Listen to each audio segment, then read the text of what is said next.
It wasn't on anyone's radar. It could be additional. Right. We didn't sign it, so. Well, start with Kristen, do you know where Christine is? LQC.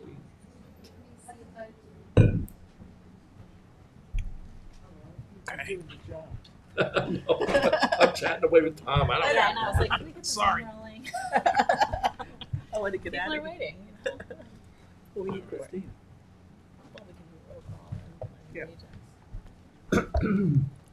Who's reading? Okay, I'm doing number one. Yeah. I'll do number 2. Do you want to know Three. too? Okay. That George, good? with you off the hook, Lauren. Kate's going to do number 3. Okay, Perfect. so You're I'll off just do the roll hook. call. You'll be the backup. Take Pinch notes hitter. as usual. What? Take notes as usual. I'm not a good note taker.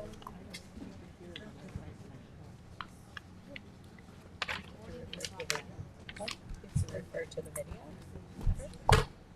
No. Coming? Okay.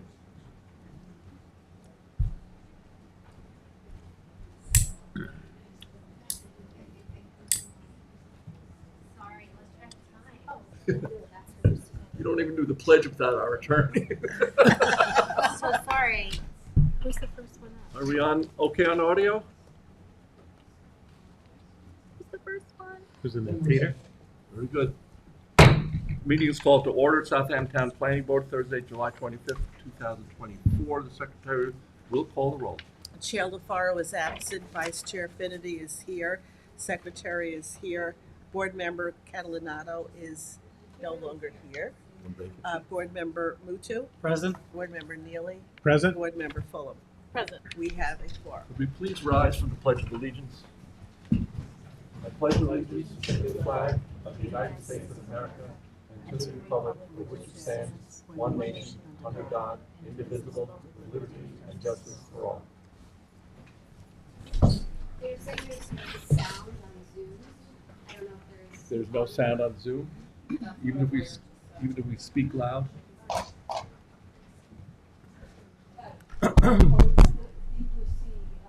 mean it's on the microphone?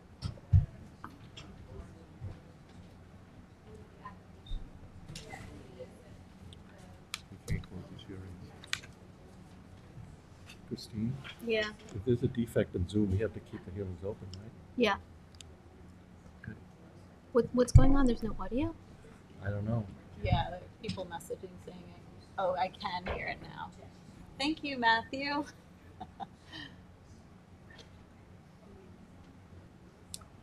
Someone wrote, I can hear it now. So that's good. Because it's on. See, is it still down? They're saying Nope, they they can hear said I it. can hear it Oh, now. they fixed it, okay, good. Great. I'd like to welcome everyone to the public hearing portion of the agenda. Briefly review procedures. Once we call the application, we'll have the applicant's representative make a brief presentation at the podium. Following that, I will open up questions and comments from members of the board. And following that, we will take questions from members of the public and members coming in from Zoom. One thing, if you do wish to address the board, please use the podium. We can all hear you from your seats, but it's important for our sensitive recording equipment that you do use the podium. Take a moment to state your full name and any affiliation. If you live in the area or you're representing a civic group, please state that affiliation as well if possible. I'll also advise, in the event of an emergency, exit this room utilizing either of the 2 rear doors. Proceed to the main floor using either staircase and exit this building using the front or the side rear door. We have 3 applications on the agenda. We're going to go in order. Item 1, which is Tom's going to read the notice into the record, which is Southampton Deep Blue Sea. Do we have? We do. We have notice. We're We have- authorized to read. Please take notice that in accordance with local law number 14 of 2022, a public hearing will be held by the Southampton Town Planning Board on Thursday, July 25th, 2024 at 6 p.m. at Town Hall, 116 Hampton Road, Southampton, and via video conferencing to consider the pre-submission application entitled Southampton Deep Blue Sea. The application proposes to convert an existing 4,000 square foot nightclub building with associated parking into a non-medical cannabis dispensary on an approximately 1 acre property situated in the highway business and New York State archaeological sensitive area located at 125 Tuckahoe Lane, Tuckahoe, Suffolk County Tax Map 900-211-6-2. Very good. Is someone here representing Deep Blue Sea? I am. Yeah, please use the podium.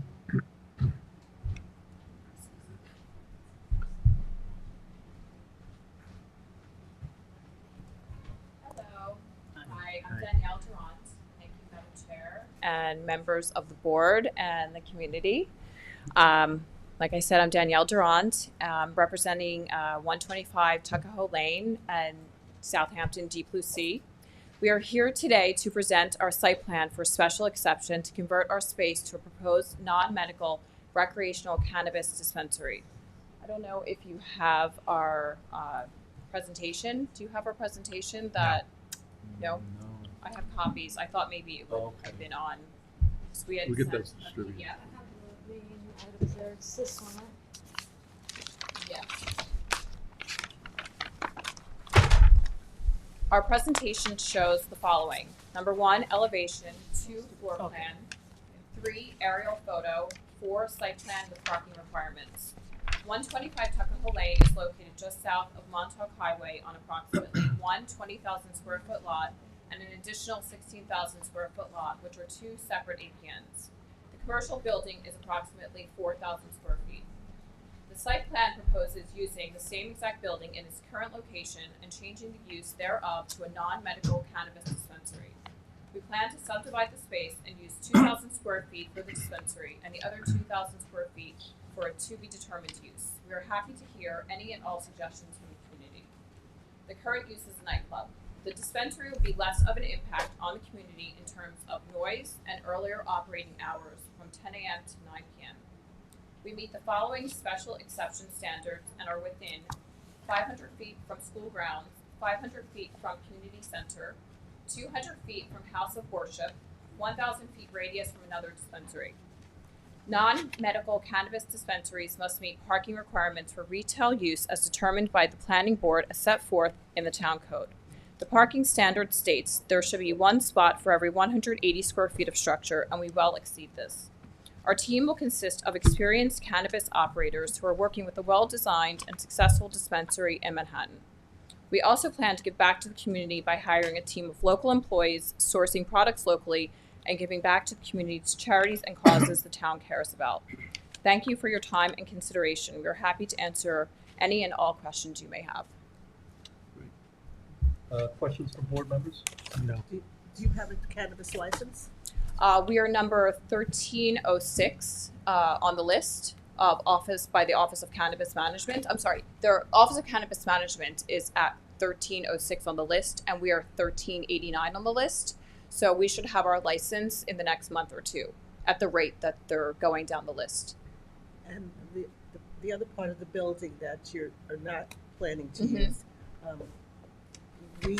we normally have to look at the whole application. Mm-hmm. So without knowing how that's going to be used, I think that's going to be a problem for us to approve a site plan. Okay. Is it in the floor plan, not notated? But we have that on the floor plan. But Is it they're not- storage it's or- not, It just it's says not- to it's be not- determined. The She use be has not been Is to described. be determined labeled. Yes. You're gonna have to, before the finalization of this plan, you're gonna have to determine a use. It's gonna affect your parking, circulation.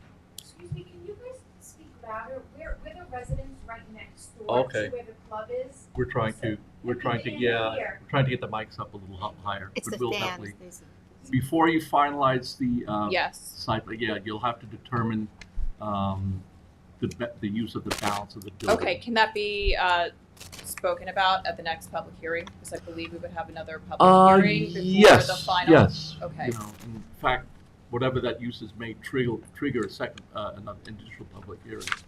So, start thinking about that. Okay. I mean, does anyone Sure. have any ideas of what the community might need?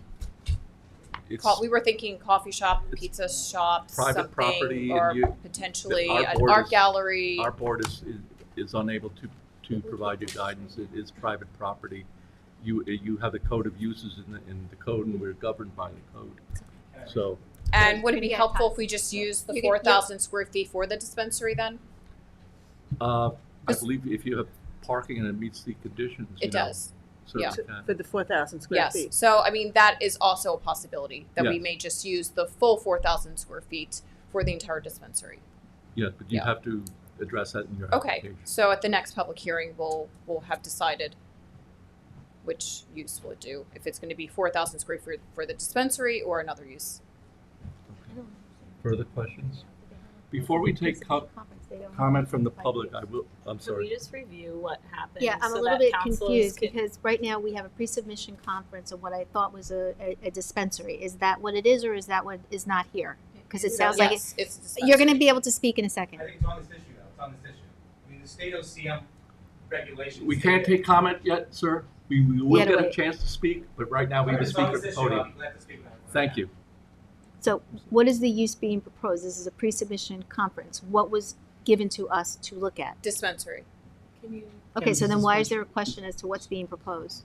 Because she just said that half of the is We not. may, we were is we were undetermined. considering subdividing, but we may just use the full 4,000 square feet for the dispensary. So they have on So their why- floor plan 4,000 square foot building, and then they have 2,000 square foot labeled on the floor plan as the dispensary, and the other side is labeled as to be determined. So you just have Okay. to determine that so that we can evaluate it accordingly. Because Okay. I don't understand, yeah, because We it's can't going to be evaluate. hard for us to judge what you're going to need or not need to even have a report at the end of this if we don't Yeah. know what you're doing. Like, I don't even know Well, how this is a typically what we complete would do in application. this instance, Christine, I think we would take the comment, adjourn the hearing, keep Right. it open until we get that information. Once we have the information, we can reopen the hearing. Okay, I've never not had what the use is before this hearing. Okay, well, Yeah, we would need those. my lawyer was supposed to be on Zoom right now, and I don't know why he's having some technical. He shouldn't. Is- Everyone else is he coming here? through. Yeah, I don't know why he's not. What's he's his not. name?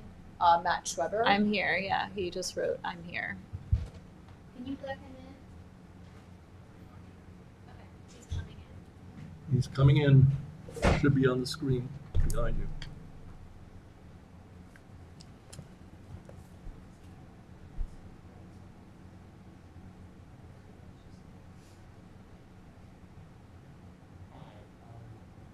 Okay. Good, we have you on Zoom. Could you state your name, please? We can't Can hear you you. make yourself louder? Volume, a little louder. Thank you.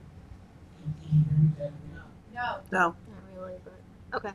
They can I adjust don't know where your it in the booth. speaker. It's okay. just Try the best you can. We'll try and get the comments. Sure. I've appeared before your council in the past. My name is Matthew Schweber. I'm with the law firm of Porter Steve Hewitt. Can you hear me? Yes, you can. Okay. So, I'm a cannabis attorney, and what I'd like to suggest to you, if the planning commission is prepared to approve this submission as a cannabis dispensary, I think my client would be amenable to committing to use the entire space, all 4,000 square feet for that purpose, and eliminating any other pollutants. Okay, we hear, that's kind of Okay, what has been suggested, but we would need her application amended so we could rehear it. And it's not that cumbersome, you would just have to change your plan, Sure. you know, the floor plan to reflect that. And the parking. So I guess my only concern is that it would cause an additional delay in your approval. How much longer, when would you anticipate you would be able to get a final review of the updated? Well, after the When you close decide of this what you're- hearing, I think when the board gets a final application of what you're doing, they can then opine on it. Right now, they don't know what you're doing. They're not certain what you're doing. No, You may those- do this, you may do that. We don't usually give, No, I understand. so. this application has to be referred to many different agencies, the fire marshal, the town engineer, the various agencies who will give their input, and we need a complete application before that referral can be made. So as soon as you can get your application amended. But as I say, this is a public hearing, and we are going to take public comment. be- We're prepared to address any objections that are about the use of cannabis I don't know whether you'd like to do it now or you'd like to. We're going to take the public comment now. The public is here. We're going to take the comment now. Before we open it for comment, I will say this is now our third cannabis dispensary in the town. They are controversial, and I'm sure this one will be as well. Please know that this board has no ability to curtail the use, to deny the use. This is a use that has been debated extensively on the state level, on the town level, and they are entitled to this use. What is our role? To determine the landscaping, to determine the parking, the egress, the facade, planning issues. But I know, that being said, you're allowed to say whatever you want at the podium, and you're going to tell us to deny the application because you live nearby and you don't want cannabis, and the whole host of, we've heard a lot of it before, and you're welcome to say it, but I just want to preface your comments with that statement. We do have 3 people signed up, and then after these 3 people, we'll open the floor. Thank you. The first one is Maria Yedin. And might I add, while she's coming up, that the state dictated an awful lot of what can Yeah. be done, so it wasn't even local authority. I apologize, Maya. It's not Maria. It's Maya. Thank you. I would have done it, but that's okay. Can you all hear me okay? Okay. My name is Maya Yedin, and I have lived at 25 Village Green Drive for 2.5 years. I have 3 children. I am the Deputy Chief of Staff for a New York State Senator, so I'm quite familiar with what we're doing here. I frequently work with both the Office of Cannabis Management and the State Liquor Authority, and I am extremely familiar with the cannabis licensing process. The rules, the regulations, the requirements, and the enforcement of these. I find it a little bit peculiar that Mr. Schreiber does not seem familiar with the guidance which prohibits subdividing or additional uses for a dispensary location. Our 50-unit residential community and our neighbors at the Fields, another residential community still under construction, were approved with residential zoning directly across the street from the site in question for Southampton Deep Blue Sea. You can see us on the map behind me.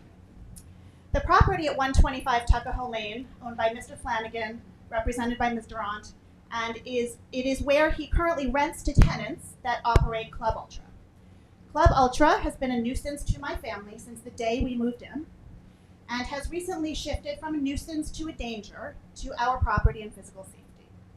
2 weeks ago, trespassers who were club patrons found a way around the private security that we pay tens of thousands of dollars a year for, solely because of the proximity of Club Ultra.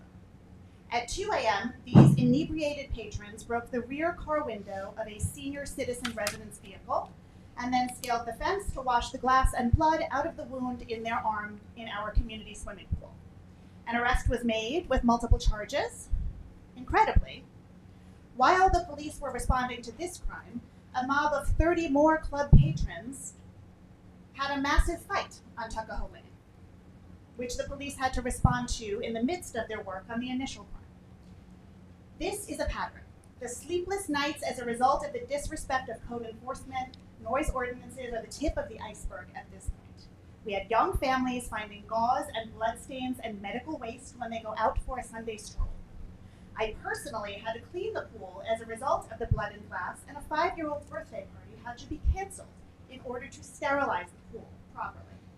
During recent sting operations, several arrests were made for unlicensed security guard, and multiple fake IDs were confiscated by the SLA and DMV as a result of Club Ultra's propensity for serving to minors. Mr. Flanagan and his team have been completely hands-off. Regardless of how many times we have begged him, there have been no attempts on their part to improve the situation, to encourage their tenant to be a better neighbor, to enforce the terms of their lease, and to improve the situation for our community. His stance has remained the same. We were here first. Too bad for you. Call the cops. No respect for any adult who has to get up in the morning, or any child who can't sleep the night. No respect for our wallets or personal and property safety, and no respect for the bandwidth of any agency. Only pure entitlement. And now we are here tonight to explore whether or not Mr. Flanagan and his associates should be awarded a license by OCM. Irony is that our feedback to this body and the recommendation that this body provides to OCM is a step in the process of them securing the license that they want. And it puts us in the uncomfortable position of either supporting this venture or agreeing to continue with the situation as is. Night in and night out, as they have no intention of changing the location from a nightclub or anything other than a dispensary.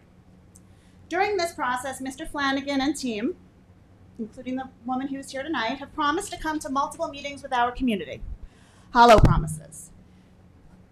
Ms. Durant came last meeting unprepared and told one of our neighbors that they would consider putting in a coffee shop and bakery in conjunction with the dispensary.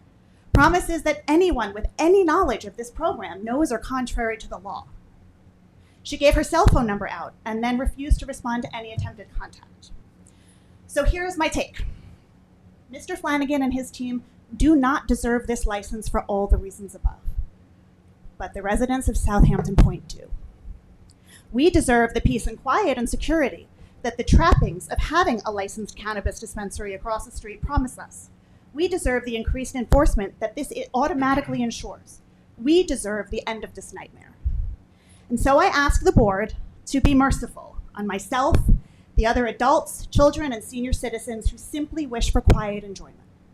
Please submit a positive recommendation for the licensing of Southampton Deep Blue Sea to the Office of Cannabis Management for the sake of all the rest of us. If they get it, we will be watching closely to make sure that they abide by every crossed T and dotted I. I ask you further, in the event that they do not get approved, please submit the following recommendations. A recommendation to the Southampton Town Council requesting an immediate revocation of the liquor license by the SLA for Club Ultra, which privately we are already seeking and frankly is only a matter of time. And simultaneously, a recommendation to the zoning board for an updated nightclub study adjacent to their 2004 study with a request to remove the allowance for a nightclub at this location, as this area now contains significant residential zoning. If we do not get a resolution for this problem through the approval of a dispensary, we will continue to seek any and all avenues that will result for peace for our little community. I thank you for your time, and I thank you for your service. Thank you. Just to clarify, your comments are in support of the dispensary. Correct. Gotcha. The next speaker is Jonathan Yeti. Right now, not really.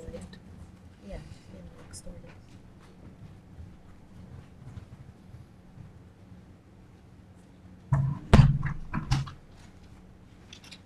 Hi, good evening. My name is Jonathan Yedin, and I am Maya's husband.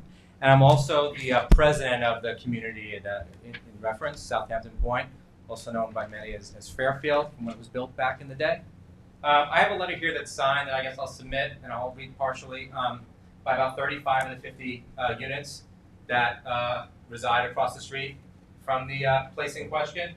But I do want to say, yeah, I mean, OCM specifically states that nothing else can really be sold there on that site outside of, like it says, notwithstanding the list above, licensees cannot offer for sale food and beverages that do not contain cannabis except water, tobacco or any product containing tobacco or nicotine, any items commonly associated or marketed in the same way that can be attractive to kids. So you can't have anything else there outside of selling cannabis-related items for either consumption or like swag, basically. That's about it, you know. So this notion that you could do both is I mean, I'd like for the guy on the screen to comment, you know, the lawyer, but like it's not possible. Speak to that. He can Sure, speak to yeah, that. no, I'd like him to when I finish. As it relates to everything else, I'm just going to read a little bit of this, you know, and it's a lot of what Maya said, but a little differently. Yeah, our concern is honestly with the applicant. The applicant, Mr. Flanagan, and his associates have just been so hands-off with respect to what occurs at his nightclub that he leases out, that we just, you know, we have a lack of faith that, you know, I mean, I believe he splits his time between the West Coast and here. We have major concern that, like, you know, nobody's going to be home watching the kids, you know, when he's in Hollywood. And that's like a big issue we have. It's less so the use.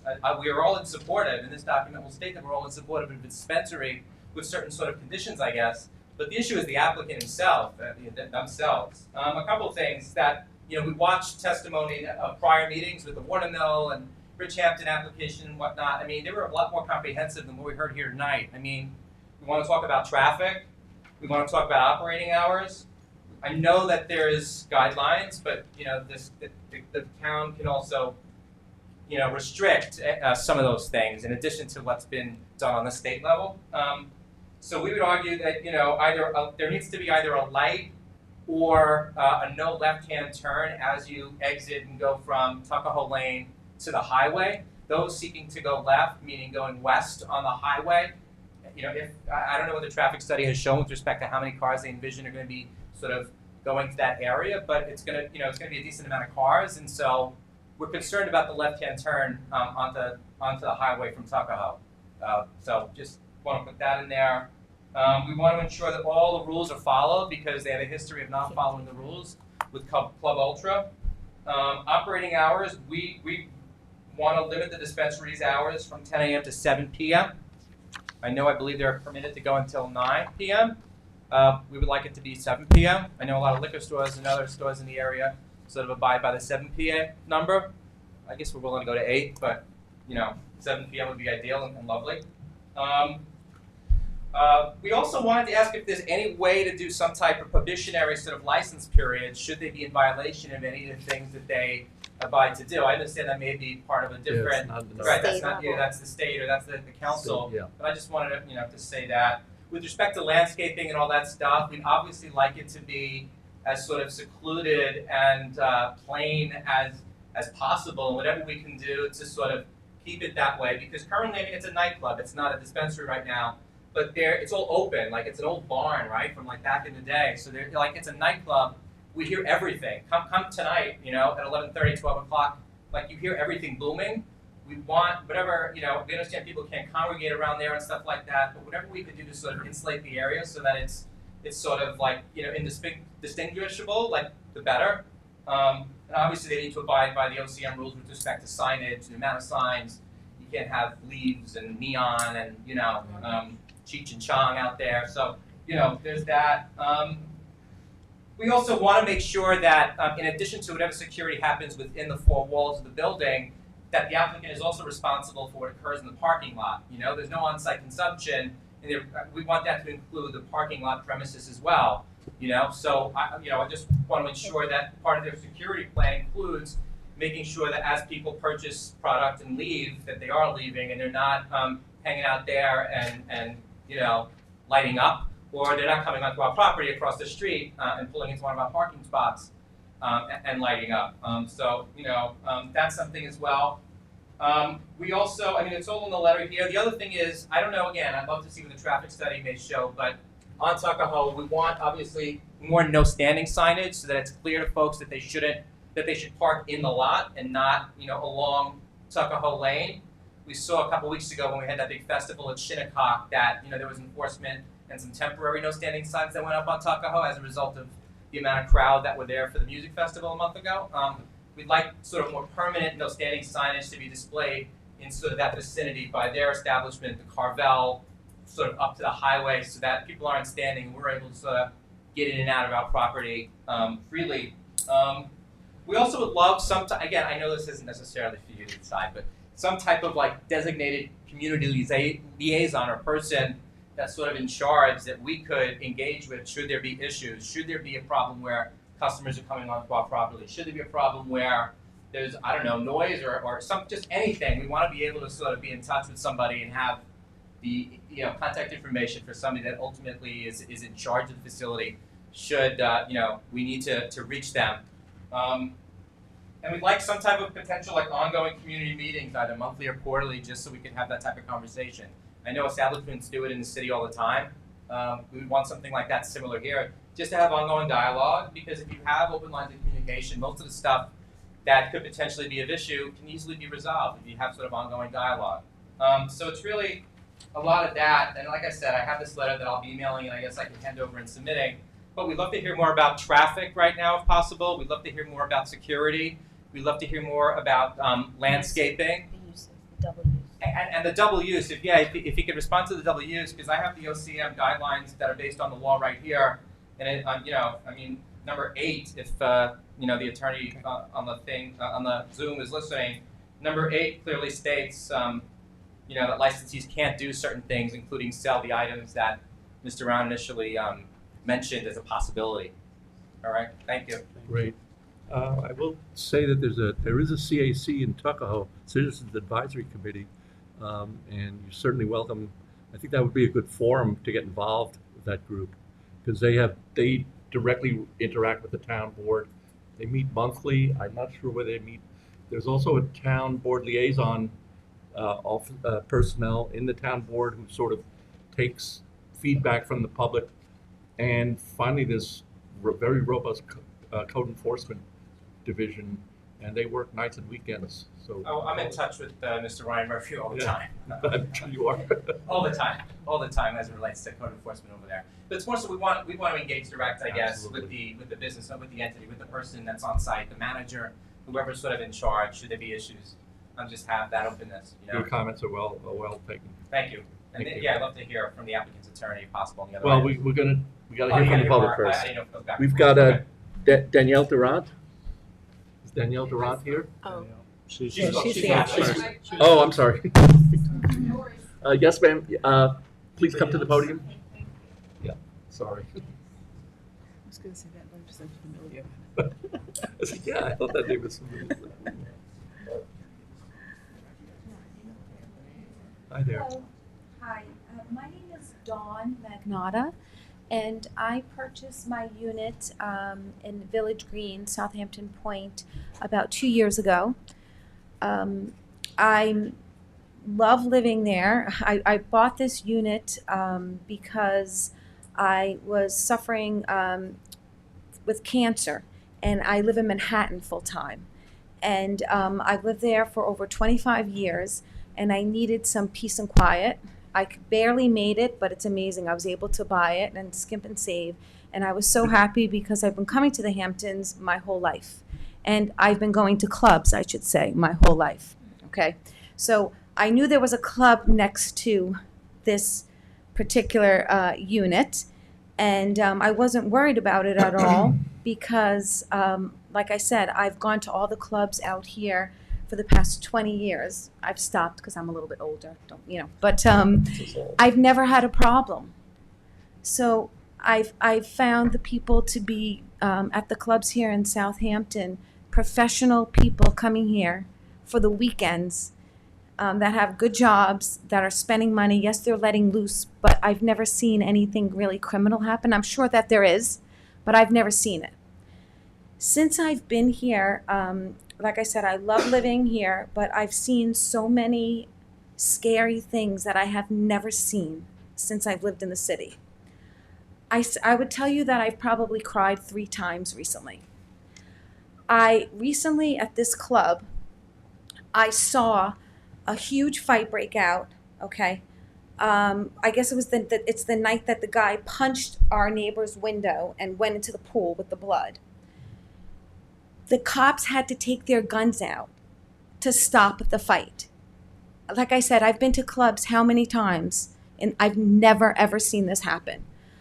I was like screaming and crying because I thought some kid was going to get shot for no reason because it was so chaotic for the cops did such a good job, right?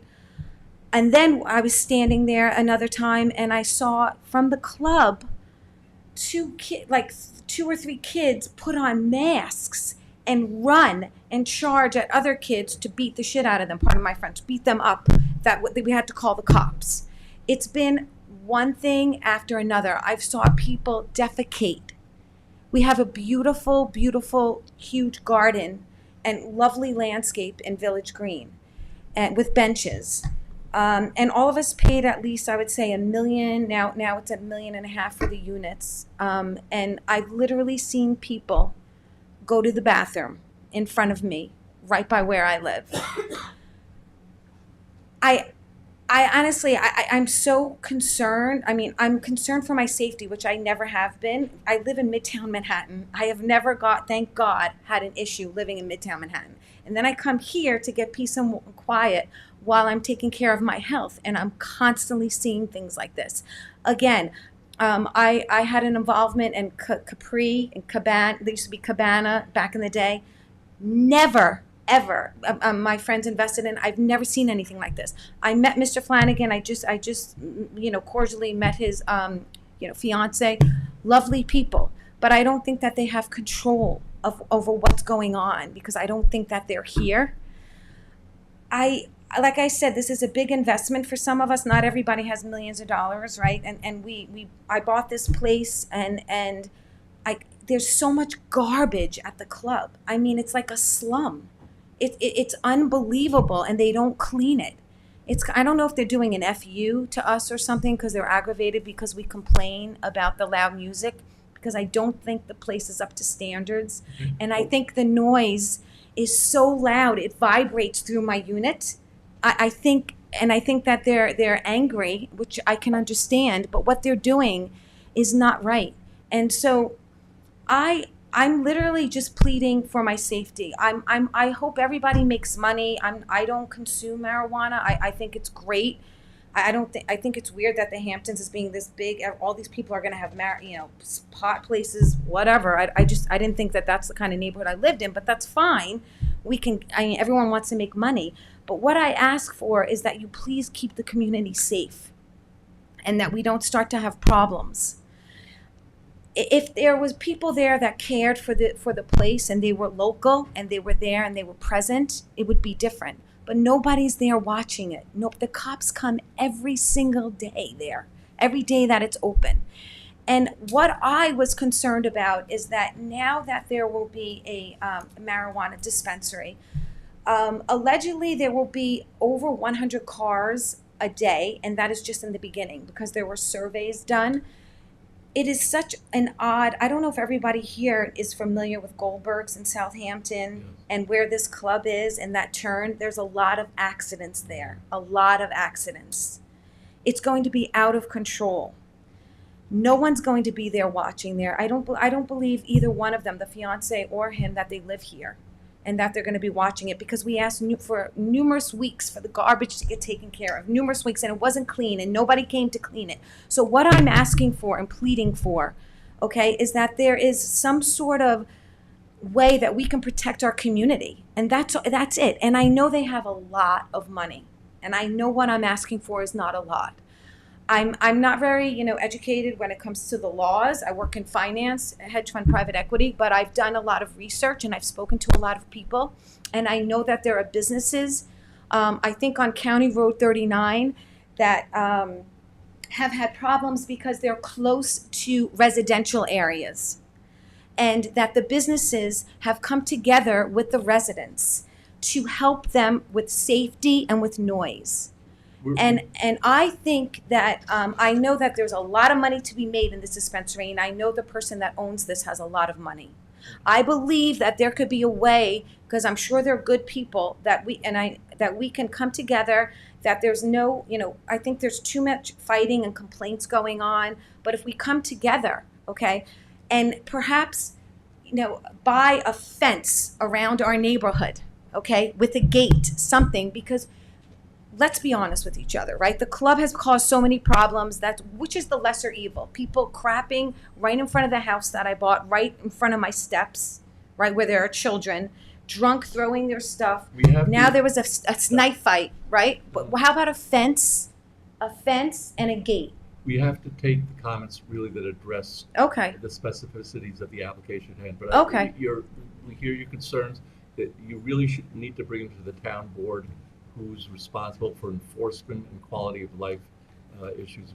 Our focus is very narrow. As I mentioned earlier, the lighting, the landscaping, all of these, and these are legitimate. But the lighting and the landscaping. But what about like with the car dealership? Were you involved? And I know that they had to put different landscaping and with the noise. So is that something that we could possibly work with you? Yep, we're going to be putting landscaping in. Upgrading the parking, looking at the lighting, all those. And because there's a residence, there's a big community so close, literally, okay? Like you could throw a ball literally right there. Would there be a way to work with us to possibly get a fence or a gate? You'd have to talk to the town board. That's a town board and not you, because I know you said the landscaping and all that. We cannot do any what they call off-site improvements. We can't do. Okay, so we would have to talk to the town board for that. Board. Okay, Yeah. and that's who spoke. That's who. Well, did they it do with have a the liaison. car dealership? Yeah, they do have a liaison member. If you call town hall, you'll get right through to them, and then you can get on their agenda and bring your comments directly to them. Okay, because I'm sure we can all work together because they're Absolutely. lovely people. It's just that they rented their property to this other person who doesn't give a crap. Okay. All right, thank you. Thanks for your comments. Thank you very much. Are there any other speakers in the public before we go to Zoom?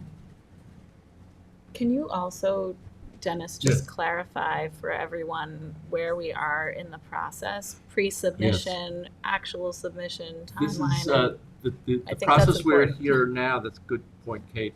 We are in what they call the pre-submission conference. And when you think about the term pre-submission, they have not even yet submitted a formal application. The intent of pre-submission conferences is to get public input at the earliest possible juncture before the applications get too far down the line and people throw up their hands and say, well, we never knew about this. It's important that we get all your comments, and certainly we get emails and letters, right away. And I think, as you heard, we're going to be keeping this hearing officially open. It doesn't mean you have to come back next time on Zoom or send a letter, but we're going to keep this hearing open to get the application amended. Are there any speakers on Zoom? Okay, counsel, did you wish to make any closing remarks? Yeah, just in closing a couple of things. I think it's really important for you to understand it, because I know that there's a lot of misconceptions about cannabis dispensaries. I didn't have an opportunity to make an opening statement, so let me just give you some background about who I am and what I do. I'm a cannabis law firm here in New York City. I've represented cannabis clients since 2011. I'm with a law firm here in New York City and started representing cannabis companies in 2016. And in addition, we have a separate licensing and consulting practice in Southampton, DC. Happens to be a client of both of our companies, both our licensing division and our cannabis law firm.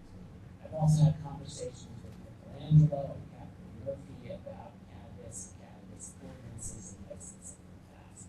With that being said, I think it's important to understand that some of the misconceptions that people have about cannabis dispensaries are just that, misconceptions. And the reason is, in order for somebody to open a cannabis dispensary, they probably need to raise somewhere between $500,000 and $2 million. And the reason is because these are heavily regulated businesses that require a tremendous amount of security, require a tremendous amount of monitoring, and have very strict regulations about what you can and cannot do.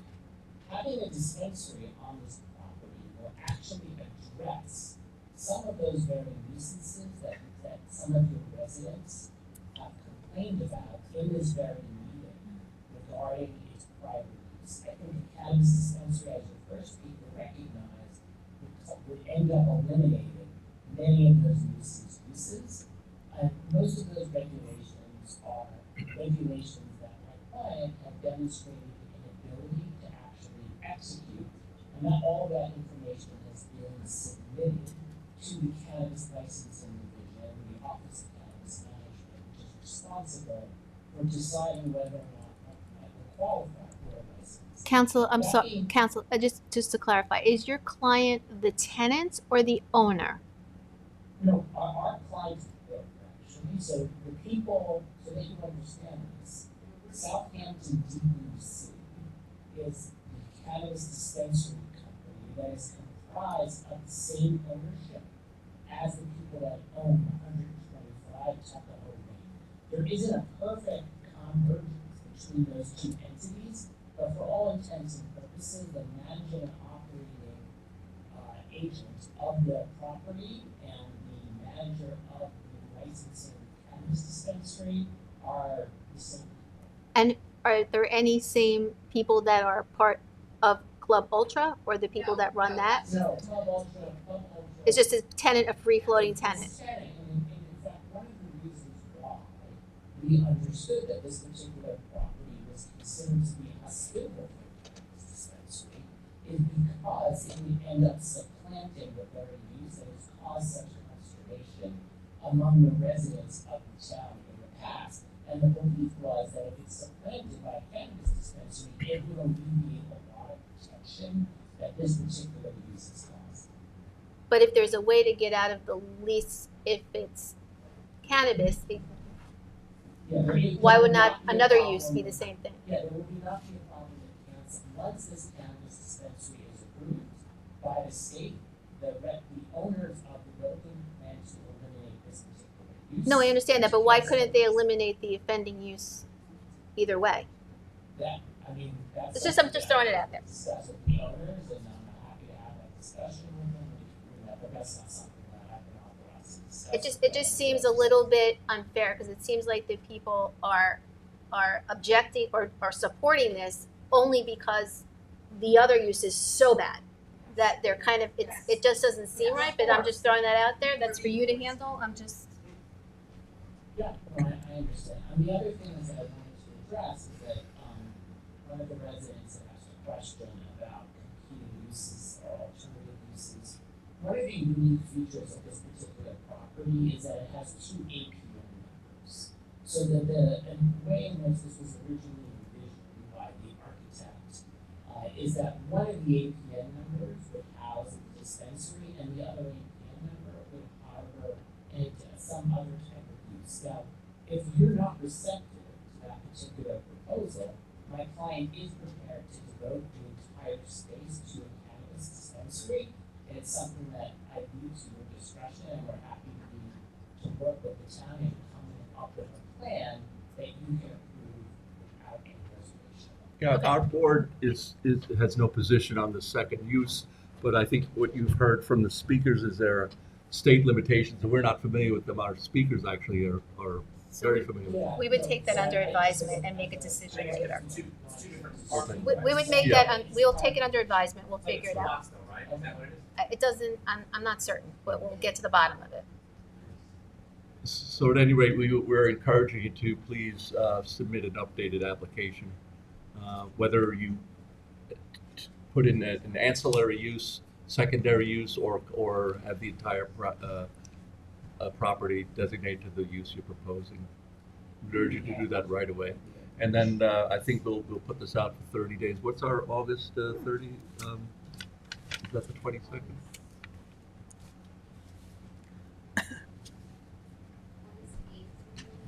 August 8th? No, it's not the No. 8th. I think it's the 12th. The 30 day?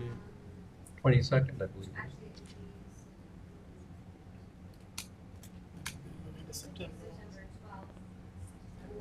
What's the How second many, meeting? how many do we involved? have on the 12th? 26. I think we have 4, 3 or 4. Yeah, but this is just a continuation. 12th, 12th, yeah. okay. This That's could good be with the held over board. to September 12th. Did everybody hear Yes, that? open. It's September 12th? In the meantime, the record is open. Please submit letters, emails. With respect to landscaping, lighting, the other things, I mean, we haven't heard anything. No, that's true. So if you have But it's pre-submission. ideas of what you'd like to see there, please send it in. We work these out in work sessions during the afternoon, which you're welcome to attend. You can't speak.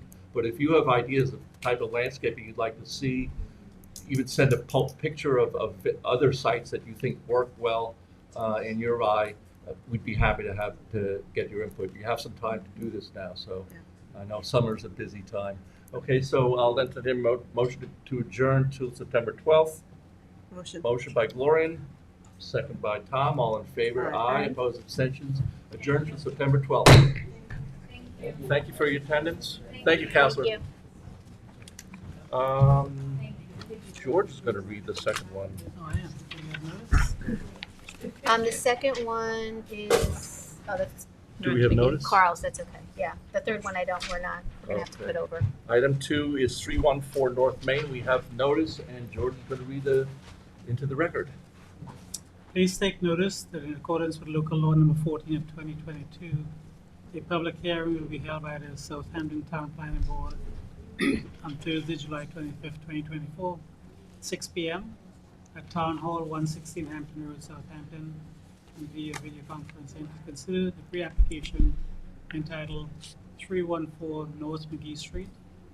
The application is for a 4-lot planned residential development plan on a 4.787 acre property situated in R40 zoning district and New York State archaeological sensitive area located at 314 North McGee Street, Tuckahoe.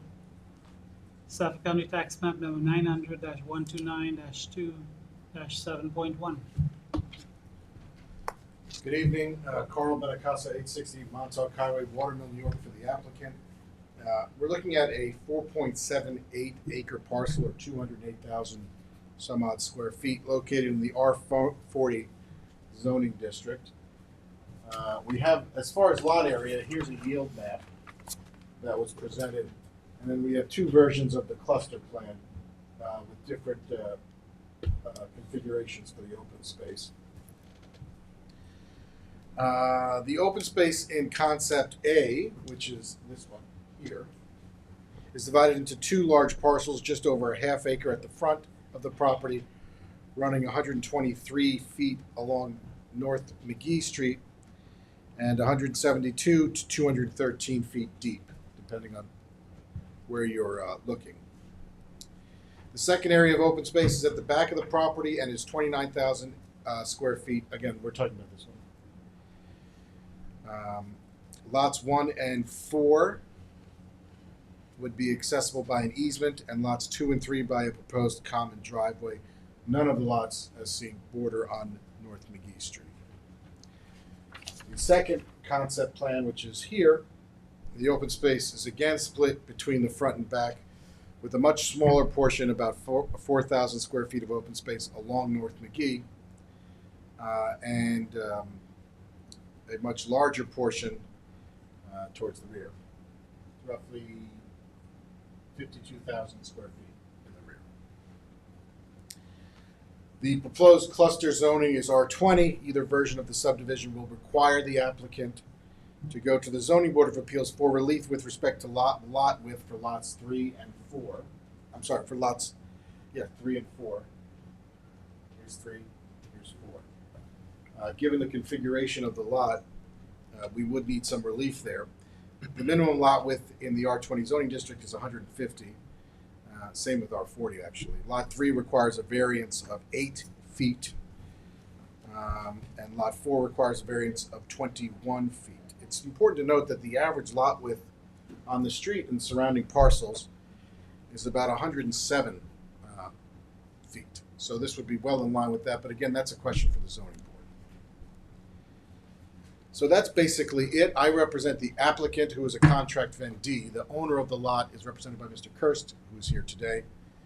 And we're certainly open to your comments and consideration. Could I ask one question? If this is a cluster map, why would you need relief from dimensional relief from the ZBA? Because even R20, it doesn't meet R20. So we need to It doesn't. Are they zoning size lots after the cluster? After the cluster, there are 20 size lots.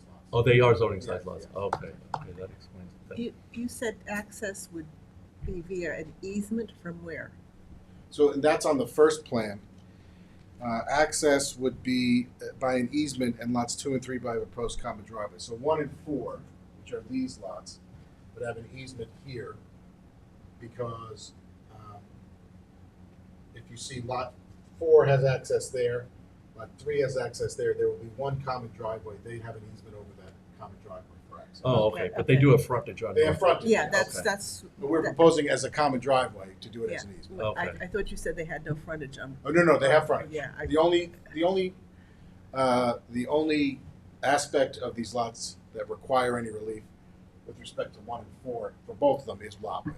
They comply in all the other respects. Are there any of the lot sizes close to 20,000 square feet? They're all close to 20,000 square feet. Because, I mean, one option is, can you make? This is 35,000, 35,000, 35,000, and 35,000. So they're all over 20,000 Oh, okay, square feet. because I was gonna say if they're close, you could shave. You shaved a few feet off one, dropped it to below 20, we could give you the relief, you wouldn't have to go to the ZBA. Yeah, we've tried every Yeah, way no, to avoid yeah, the ZBA. 15,000 square feet, that's a lot, okay. Yes. Okay, good. Further questions for the applicant? Is there anyone from the public? Oh, yeah, we do have some speakers. Justin Mitchell? Is Justin Mitchell here? We're both neighbors. Oh, okay. Mr., did you want to go? You're the only name signed up, so. Oh. But we'll take Mrs. Mitchell also. Yes, you can speak also. Hi. Hello. I'm a neighbor, Could you just state your name for the record? Justin Mitchell. I live Could you on point North out where McGee. your house is? I live right here. Oh, okay.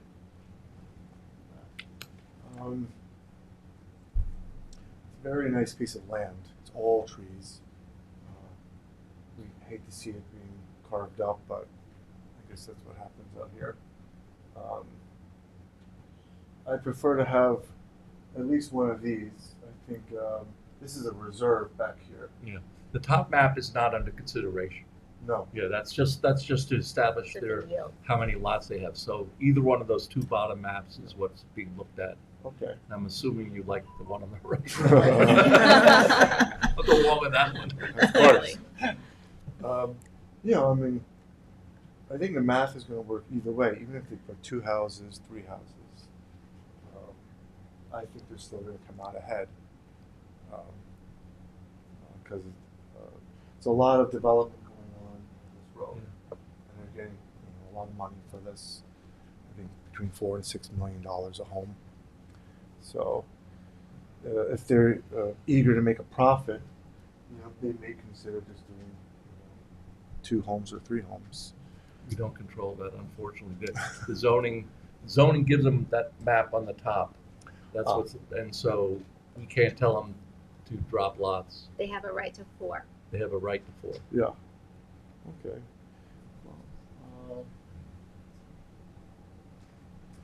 Well, I would just say that I'm not too sure on the distance.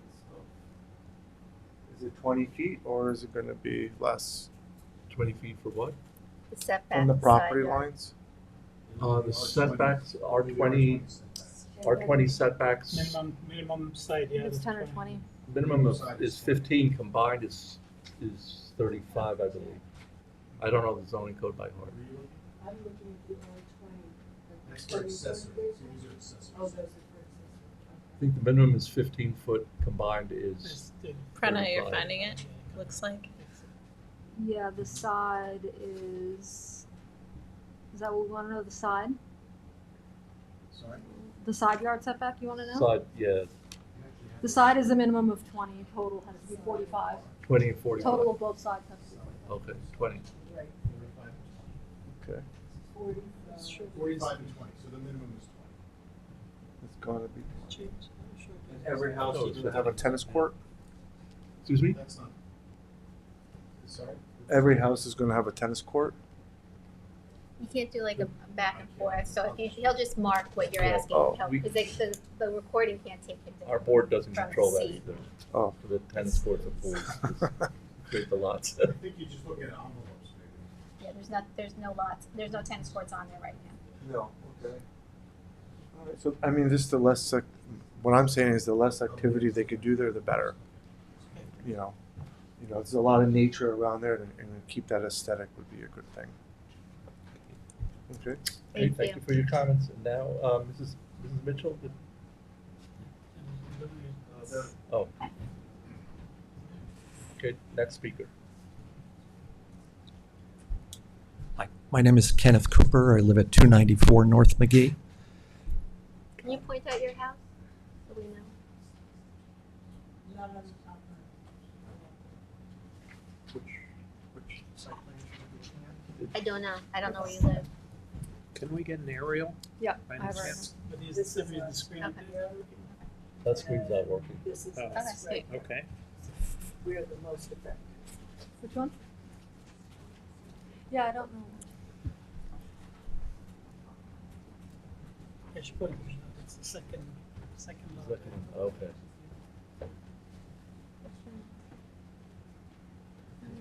Okay. Yeah. You can go ahead. Take the open space there. Could I just ask the open Sir? space determination? If you speak to the board, that's what this is about, then. Okay. It also gives you a buffer, right? You could take the front open space, this one.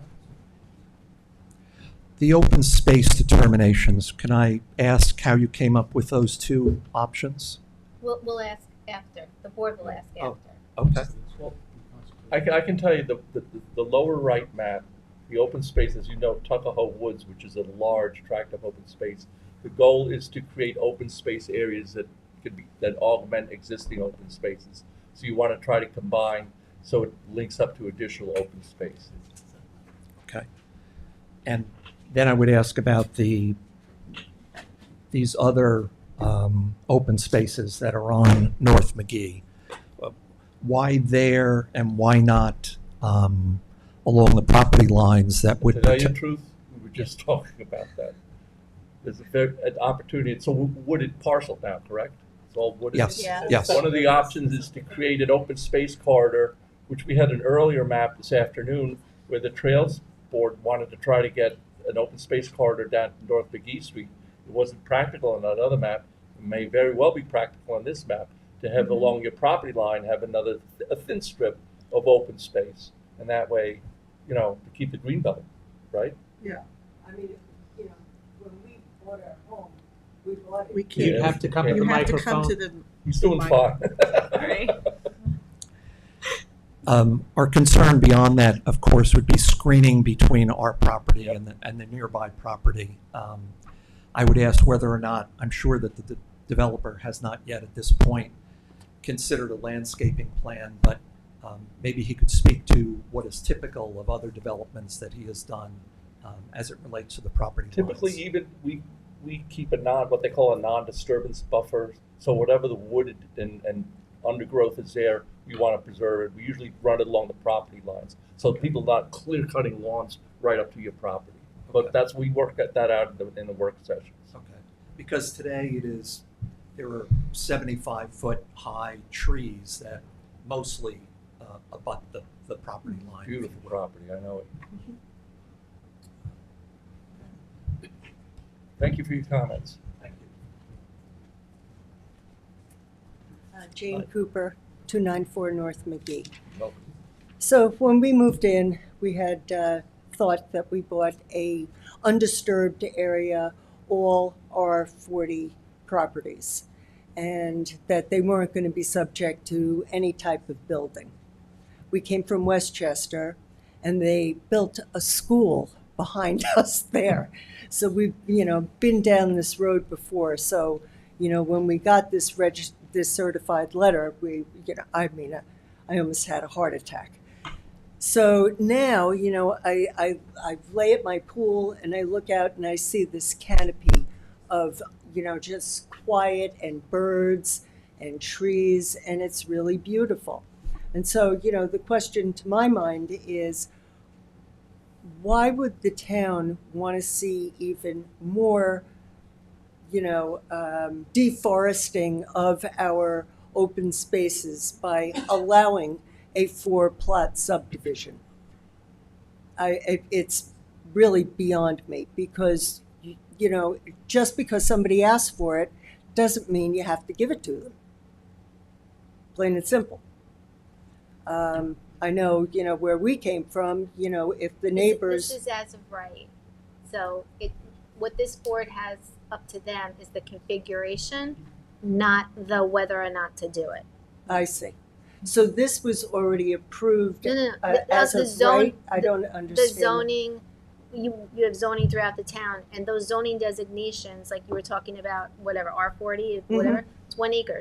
So if that was a 5 acre, I don't know how, I'm just throwing out numbers. If that was a 5 acre lot, he would be entitled to 4 acres. Oh, I see. So they've shown what their yield is and that they can conform to zoning by that top map. Got it. And so now they're saying, okay, we realize you probably won't want us to do this.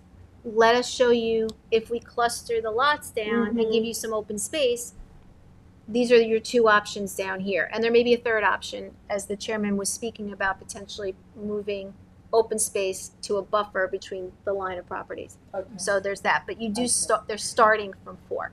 Okay. So if they're starting from 4 and they are R40, because you can give them 4 plots with R40, why did they get R20 then? Why don't you make them adhere to R40? Because you get open space. Look at the open space. You're getting open space at the bottom. But we're not getting it. I know the town is, but we're property owners and we pay our taxes and we contribute to the bottom line. And I don't feel like, anybody's listening to, what this does to us. I don't know how high the structure is going to be. I know that the ceiling is, 32 feet. Are they going to go for, I think it's called like a pyramid, something. Are they gonna ask for it to be taller? Are they gonna, that's, my bedroom is right there. Are they gonna be looking into my bedroom? It's really a very big concern. As far as the zoning board for lots 3 and 4, what lot am I? If I am here. Right there, yeah. Am I 3? those We are haven't proposed decided ones. on which of those maps we're going forward with, I see. so let us know. Maybe neither of them. Well, Carl, you said Maybe it's something 3. else. This is where you put your comments in, and that's what they listen to, and then they We'll tell you. Those 3 and 4 are the 2 on the bottom. So you're right in the middle of 3 And is 4. on your right, and 4 is on your left. This is 3 and 4? No. No, No, that's off the map. in between the 2 green spaces there. That's you. This is me. Yeah, this is Right. lot 3 and 4. Oh, I see. 3 and 4. Okay. Because that's in their property. Okay. So and the, same thing on this Same side. thing on that. right, and the variance is gonna have to be for both of them? Or? No I variances. Oh, okay. No variance. I'm sorry, I thought They're zoning getting- relief. Well, They're not getting right relief. now. They have to Yeah. they have to go to the zoning board to get variances. Right, To get relief. right. All right. And what would that be for us? Lot width. Notified, mailed, and we agreed upon speaking. No, I didn't ask that, I asked what you would What be it would asking look, for. how would it impact their lots based on what you were asking for? But It would why don't we consist of why don't you finish your comments and then Okay. he can come up and address those? Okay. I also am very concerned about runoff. I know what that property looks like, and it is just, toxic. It was a junkyard at one time. So, I would ask for some very stringent guidelines to contain any runoff during development, That's because something we can I control. mean, Yeah. that is like, That's one of the things we can control. We require that all waters, all certain runoff be contained on their site through dry wells and piping and drainage, so no water is allowed to migrate off this property. so I thought dry wells were no longer They're required. allowed. Oh, They're They required. are allowed. Yeah, it's just to catch Okay. the rainwater so it goes into the ground and Yeah, not no, into your backyard. I know what they are. Okay, yeah, so, do you have any idea Well, of the? address- Ma'am? Comments to Oh, it? sorry. Do you have any idea of the percentage of the structures to the land? Are we gonna be looking at McMansions galore? For like, We don't have the specifics, but the zoning code, which you can get online, is very specific about lot coverage, building size, height, pyramid laws. It gets a little technical, but if you pull up with the zoning code, it tells exactly what can and cannot go there. okay. And anything over and above that would go to the zoning board and we'd be They'd have to get notified relief. of that application. And you they would be probably, you'd they be wouldn't, notified. yeah, it would be an uphill struggle to get relief from that, for them. Okay. I guess that's it for now. Oh, I had one other question. I didn't know what I was looking at on this map. Right here. Do you know what that is? This accessory Carl. structure? That's This just looks the to be a pool. building I don't- That's the building envelopes you're talking about? Oh, that's a building envelope. I'm sorry. It's like a sketch of showing, well, Carl will explain. Right, so if you could just explain Yes. to me, this is the house. These Right, are can you put it proposed, back This- here? Right. no plans are, they're just demonstrating. Okay. These darker hatch lines are the building envelopes. And this one is the accessory building envelope. That means you have accessory structures in there and principal structures in there. Okay. And if you were to put in a generator, Ma'am, where would now you that gotta go? start talking That's into the the. Okay. A Our board generator doesn't would have know. to be subject to setbacks per town code. Where would it go? I don't know. No, just meaning how many feet. I just don't want to It's hear it. reduced setbacks for generators, is it 15 feet for generators? Well, I But don't, there's sound mitigation that goes with that. Well, It's all per zone. For building. R40, it's 40 feet, because I looked into it and I didn't do it because, I didn't have the room. And I When have an did you look acre, into that? 2 years ago. there's specific setbacks for generators. You should look into it. I did. The change. It's not what Yeah. it's changed. I was gonna say. Yeah, Give her well, a card that's not while good you're for at you. it. Yeah, so anyhow, in closing, I would ask that the board really looks at, trying to give the, homeowners some relief in addition to the town, but give us some relief with some sort of, barrier and maybe a trail or, some corridor that preserves the beautiful, canopy of trees that we look at. And I think it'll benefit the people that buy the house too. Exactly. They don't want to see us, Thank you for your Okay, comments. thanks. Is there- And you can follow up with our planning staff to see how this progresses and any other questions about site plans. Is there anyone else in the public who wishes to be heard on 314 North Main? We also need to hear, is there anyone on Zoom? No one on Zoom. Mr. Benincasa, any closing statements? Sure. I think we would certainly be open to a buffer if the board is. I would just ask that be achieved through an easement because we don't want to lose any more lot width here. That's gonna require more relief. If we carve it out, it would require more relief. But if we achieve it through an easement, it'll have the same effect, Yeah. and we won't need more relief. Gotcha. As for the relief we're requesting from the zoning board, when that is scheduled, you'll all be notified. It's just lot width. We're not asking for any reduction of setbacks or anything like that. It's essentially an academic exercise because these lots are slightly narrower than the code requires.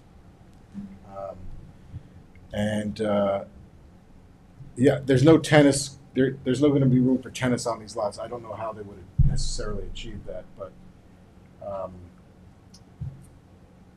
I think that's about it. The subdivision you live in was a subdivision. It's actually a smaller parcel, but it was a subdivision in the 70s when zoning was a little more forgiving before the last upzoning. But it went through the same process that we're doing today, and from it came 4 lots. Okay. I think that's about it. But yes, if you want to do this open space by an easement there, Easement? Okay. no problem. And That's if a good point. buffering, no problem. We'll work that out in the work session. Okay. What do you mean by So this is actually land that's going to be dedicated to the town, which means the town will own this property when it's done. We would ask that it be achieved not through dedicating it to the town, but give the town the rights to preserve it, which for your intents and purposes is the same thing. It just wouldn't affect the lot width. Okay. Just to say too, for your understanding, there's different tools that we're an appointed board, so we can't change the code, but we do appreciate when people come forward and identify different issues because it's coming up more and more now where lots or subdivisions are being created in areas where it's outside of the Aquifer Protection Overlay District, which does have clearing restrictions, and there was you can write to the town board or request a meeting to address those issues, which would give us the tools that we need to enforce that. But right now, there is no enforcement mechanism on a lot of these smaller lots, and that's a point of frustration for me, and that we've heard amongst this board. But that would require a code amendment before the town board.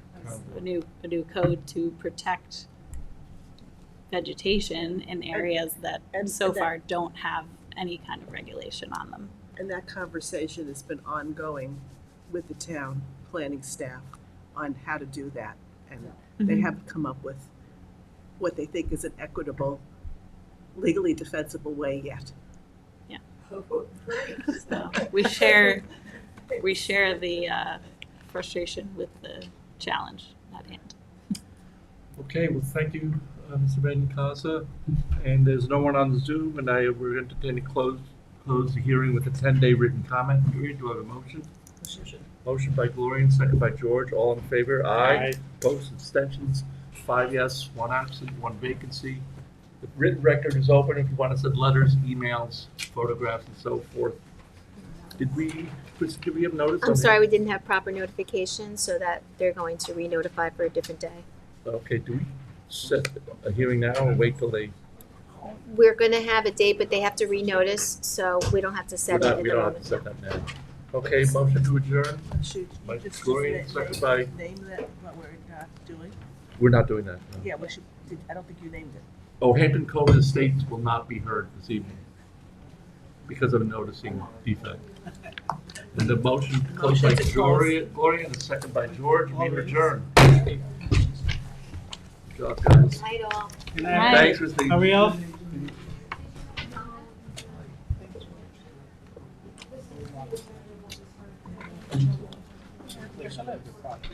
Oh, the order.